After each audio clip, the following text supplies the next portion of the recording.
So I'm at work today, and I'm just hanging out, doing what I gotta do, and all of a sudden I go on YouTube just to, see what's going on my feed and stuff, see if there's any videos I want to watch when I get home. And apparently shit hit the fan about 2 to 3 hours before I had actually checked YouTube, because I had checked YouTube about 3:30 or so. And all of a sudden I start seeing stuff about how wrestlers are getting released, and I'm like, oh, that's not possible. They just had a whole bunch of releases over the last couple of weeks. I don't see this being this has to be some sort of hoax. I'm checking this out from a bunch of wrestling channels I'm watching here. So I'm like, oh, maybe there's something to this. So now I'm actively searching out on Twitter, and I see the official tweets. I see a bunch of tweets from other wrestling journalists and, YouTubers that I follow. And I'm like, oh, God. When is this going to end? Honestly, at this point, it's just depressing to even look at on social media. Nobody wants to lose their job, and some people are saying some shit where it's like, oh, they're just released, maybe they'll come back. Fuck that, dude. When you are released from a job, you are fired. You're gone. No one gives a fuck about you in the company anymore. You're donezo. Goodbye.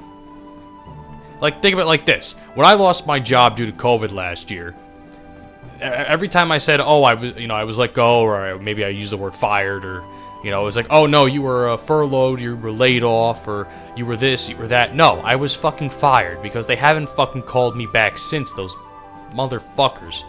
Meanwhile, I'm not going to get into it. It's a different story for a different time. But anyway, still, the point still remains is that people are not making excuses, but they're trying to maybe sugarcoat the situation in some way, shape, and form. At least that's what I've been reading online, which doesn't make any sense to me. But still, it's depressing. Look at Alistair Black, for instance. Alistair Black's the first person I want to talk about on this list, because his gimmick that he was doing on SmackDown, these vignettes that they were doing for 3 to 4 weeks, I was interested in it. I was into it. I wanted to see what it was going to come out to.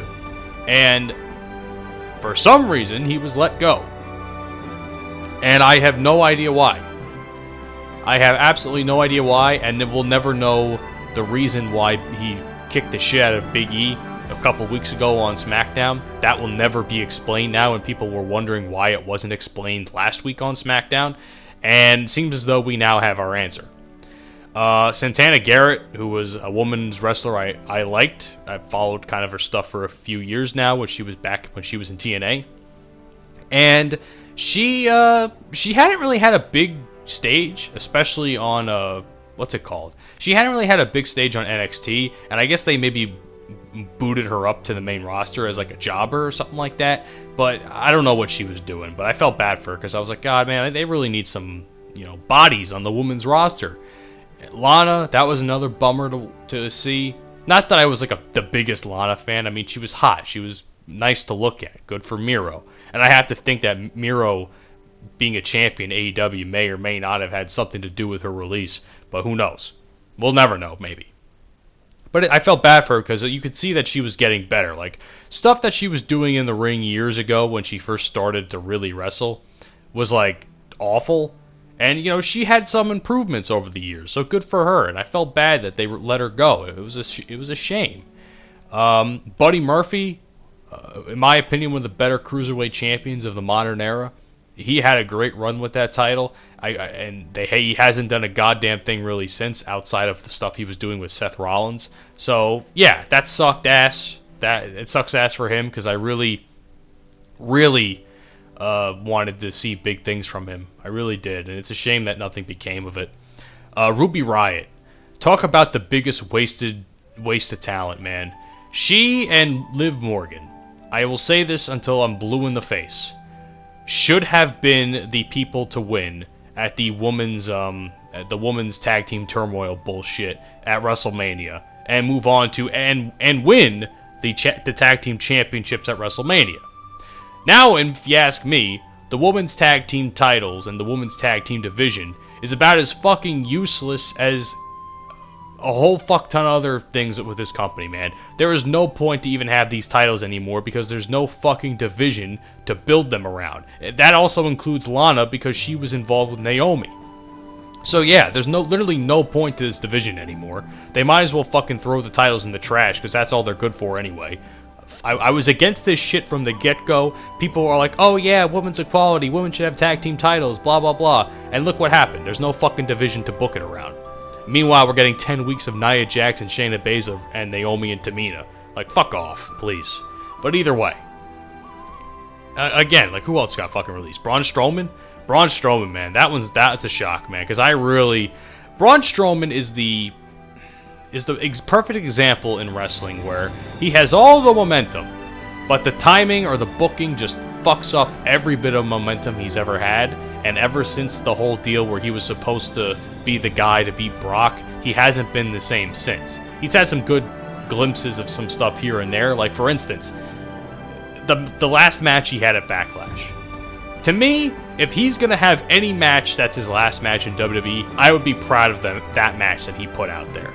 That was a great fucking match to watch, and it was one of my favorite matches on Backlash. And I really enjoyed it. If that's the match he has to go out on, I mean, good for him, man. That was a great match to go out on, but I'm still bummed out. But with all that being said, it begs the question that no matter if it's these recent cuts that have happened, the ones that happened a couple weeks ago with NXT related stuff, or even when Joe and the Iconics and a bunch of other people got released the day after WrestleMania, it begs the question, when's it going to end? What is the end game here? I've heard rumors throughout the day now, ever since I've seen this shit, that, it's set up for Vince to sell the company. I heard it's I've seen some people complaining that it's a bunch of higher ups that don't really know what they're doing and they're just making these releases willy-nilly. It doesn't make any sense. None of this, to me, has any rhyme or reason. And if you ask me, it doesn't make Raw or SmackDown any better. If anything, I think it hurts both shows, specifically Raw, and SmackDown's going to suffer from it now too because they have a lesser roster. I think they have a pretty small roster to begin with, but now they have really nothing more or less to work off of other than what they show on TV every week, or Roman Reigns. So, who knows? I'm depressed about this. I'm bummed out about this. We'll see what happens. Thank you all so much for watching. Follow me on all the social media stuff you see down in the description, and of course, subscribe to the 69 Whiskey Podcast. Later.